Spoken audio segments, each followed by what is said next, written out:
afternoon. First of all, let me thank the organizers for kind invitation to be part of this joint EAPCI session. I am really honored to be here, as I am honored to represent Euro4C Group as its current president. And I am honored to represent the group of authors of this, in my opinion, very, very important document. Everybody knows what EAPCI is, but I am convinced that almost nobody knows what Euro4C is. Could you please raise your hand if you have heard this Euro4C? Have you heard anybody? Nobody. So I was expecting this, and that's why I want to introduce to you first this group. So more than 10 years ago, a group of rotational atherectomy enthusiasts from different countries founded a European Rotablation Club. We started to meet in Wrocław, Poland, once a year in order to share opinions, to share knowledge. More and more interventional cardiologists came to our meeting just to learn rotational atherectomy. But in 2019, of course, we had many other different devices. We had IVL, we had orbital atherectomy. So it was obvious that Eurota Club, it has to be changed. So we changed the name and the scope of our interest from Eurota Club to Euro4C. And what does it mean? These 4 C letters. 4 C letters stand for cardiac care of calcified lesions and complex patients. As you can see among us, Emanuele Barbato, Flavio Rebicchini, Mirek Ferenc, many distinguished interventional cardiologists. And the main goal of our group is to disseminate the knowledge among interventional cardiologist community about how to treat properly the most difficult subgroup of patients, because there is no doubt that the most difficult subgroup of patients within coronary interventions are patients with heavily calcified complex coronary lesions. So, let me give you 5 good reasons to convince you that this new document was very, very needed. Reason number 1, it is first ever holistic document on calcified lesions. There is no such an American or English or Japanese or any other document. Reason number 2, in 14 studies on drug-eluting stents, at least in 30% of patients, the core lab had established that at least 30% of patients have at least moderate calcifications in coronary lesions. Reason number 3, look at this small star here. What does it mean? It means that in the majority of these trials, moderately calcified lesions and severely calcified lesions were contraindicated to enroll patients. And despite this fact, the operators have included these patients. What does it mean? It means, and it's easy to explain, that angiography is not enough. It is a very bad tool to recognize calcifications in the coronaries. Next reason is that patients with severely calcified lesions, the green bar, have much worse outcome than patients without calcifications. And last but not least, 5th reason, if we know how to treat properly these patients, in this case, it's randomized trial Prepare-Calc by Mohammed Abdel Wahab, and rotational atherectomy and the best tool, we can see that outcome of patients can be substantially improved in comparison to patients, and not to conventional angioplasty, but to angioplasty with modified balloons. So, coming back to the document. The document has been published in May this year, so it's a brand new document simultaneously to EuroPCR in Paris.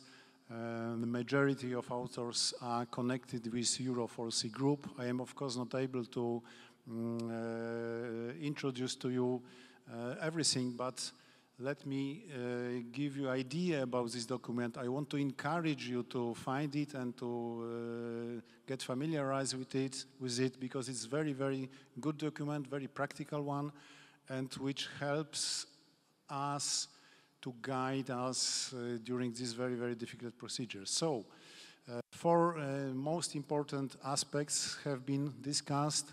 First one, imaging assessment. As I said before, coronary angiography, it is a very bad tool. That's why for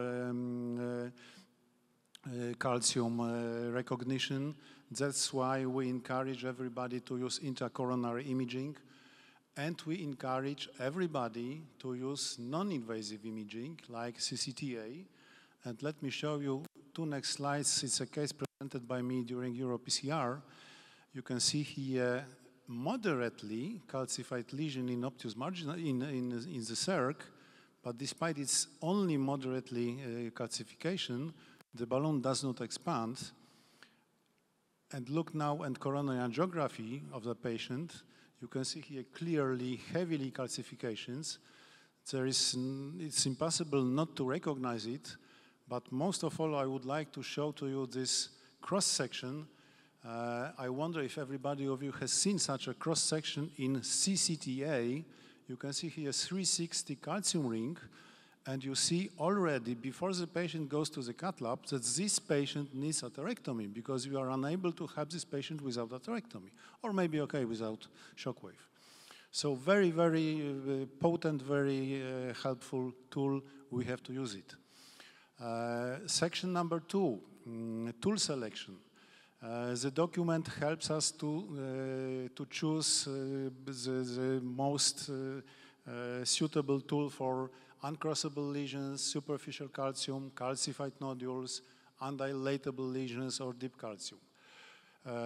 Section number 3, post-PCI assessment, or it should be, in fact, post-stent deployment assessment, because it's not post-PCI, because we still assess and have to assess if our angioplasty is performed optimally, because we have to use intracoronary imaging, and we strongly encourage everybody to use intracoronary imaging, and if it's from whatever reason not possible, we encourage you to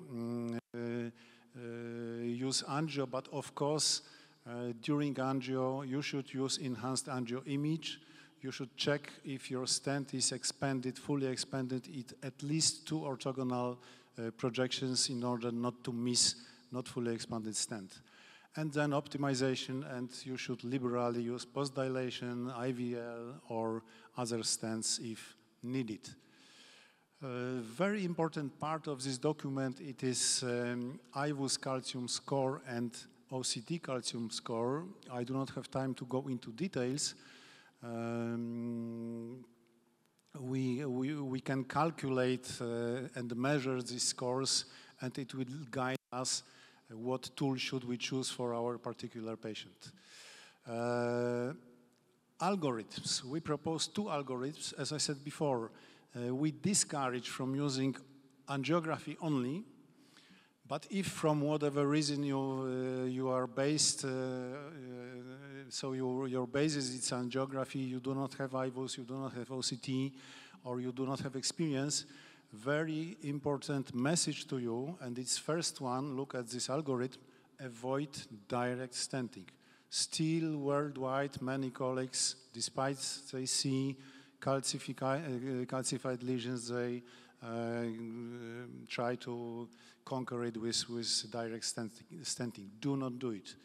I do not have time to go into details, and the algorithm based on IVUS and OCT, as I said, we encourage everybody to do it, and I will introduce to you shortly, this introduction will be based on a very, very short case.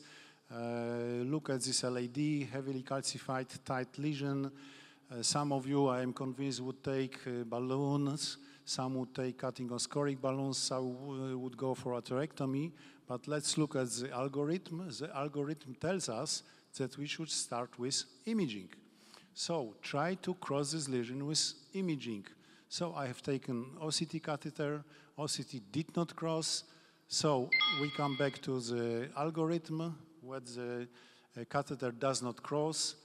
You should cross it with a microcatheter in order to perform rotational atherectomy or laser. Laser is not very popular in our country as well. So you can see here after fine cross and rotawire floppy 1.5 bar, finishing runs, and the question, what next? And again, some of you would take balloons, some cutting balloons or scoring balloons, but let's look at the algorithm. The algorithm says, do not guess, just measure your calcium. So, of course, perform intracoronary imaging, and now we go this pathway to the left with intracoronary imaging. We measure exactly our calcium. In this case, OCT calcium score is 4 points, because we have 2 points for calcium arc bigger than 180 degrees. We have calcium thickness more than 0.5. We have calcium length longer than 5 millimeters, so we have 4 points. In case of 4 points, you go for rotational atherectomy or orbital atherectomy or little tripsy, no other tools, so no balloons, it will be not sufficient here. And I've taken 175 bar, and I have achieved very good result. And it's my last slide. Instead of summary, I want to encourage you to join Euro4C. It's very easy. You need just 2 easy steps to go to visit PCR online and to find this red icon, join Euro4C. And if you are a PCI operator, remember that every third your patient has at least moderately calcified lesions, so you will have problems if you do not follow some rules. When you are a Euro4C member, you will have access to excellent cases commented by Flavio Ribicchini on PCR Online. And if you are interested to build structures in your countries, I encourage you to send me an SMS, and I will tell you how to build structures in your countries. Thank you very much for your attention.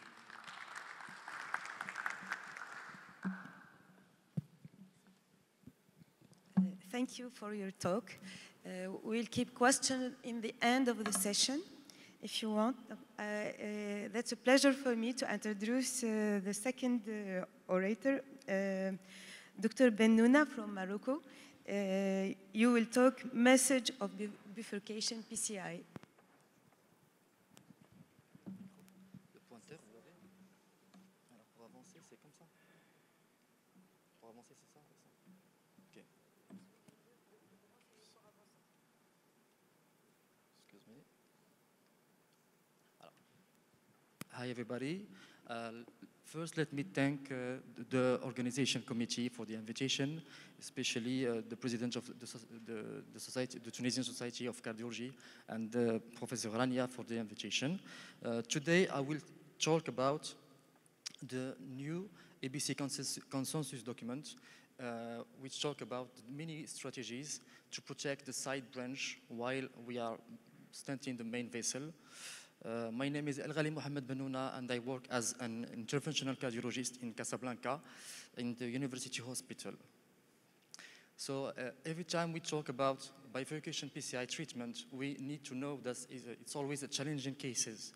Why? Because anyone who performs PCI in bifurcation, especially complex bifurcation, is afraid about losing a side branch, especially in challenging anatomy.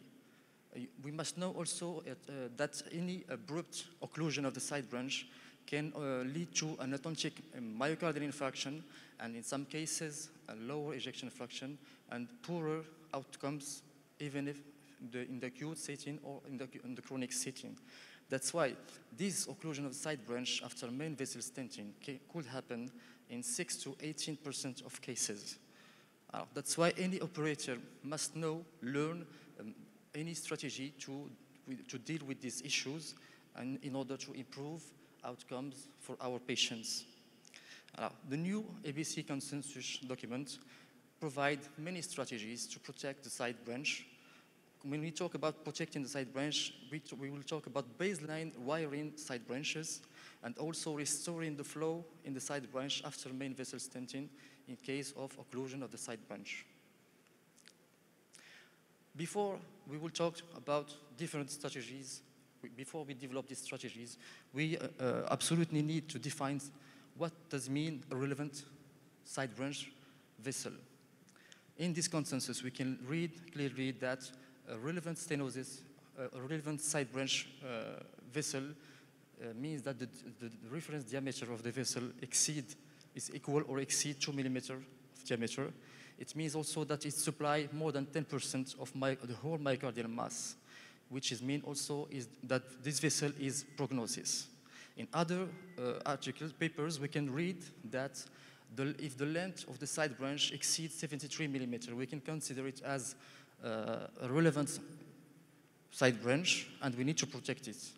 But the real message, the relevant side branch, is the one we don't want to lose when we put a stent in the main vessel.